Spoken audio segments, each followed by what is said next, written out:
চলো চলো যারা 5 নম্বর অঙ্কটা বুঝতে পারেনি আমি তোমাদেরকে চলো করে দিচ্ছি। দেখো তোমাদেরকে বলেছিলাম যে 4 নম্বর অঙ্কটা যদি বুঝতে পারো তাহলে 5 নম্বরটা নিশ্চয়ই তোমরা করতে পারবে।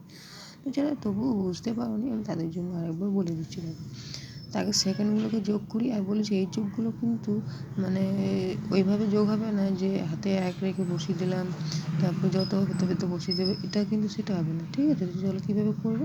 দেখো 33 28 কে আগে যোগ করো, তাহলে 8 আর 3 কত হয়? 8 আর 3 হয় 11, তাহলে হাতে রইলো 1, 3 আর 2 কত হয়? 5, আর 1 হলো 6, তাহলে কী হলো? 61 সেকেন্ড, ঠিক আছে? 61 সেকেন্ড। আবার দেখো মিনিটগুলোকে যোগ করি। মিনিটগুলো কত আছে? 48 মিনিট আর আছে 20 মিনিট, তাহলে হবে 8 আর কত হবে?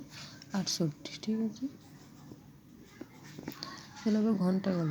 দেখো 7 7 8 9 10 11 12 তাহলে 14, তাহলে হবে 14 ঘন্টা, ঠিক আছে? তাহলে এই ঘন্টাটা যেমন আছে তেমন থাকবে, ঘন্টার পরিবর্তন হবে না।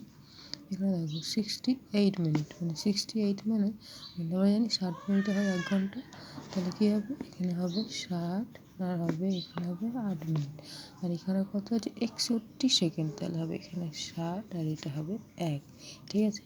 তাহলে আবার দেখো আমরা জানি 60 মিনিটে কত হয়? 1 ঘন্টা, তাহলে এই 60 মিনিটটা কোথায় যাবে? এই ঘন্টার ঘরে, তাহলে কত হবে? 15 ঘন্টা, ঠিক আছে?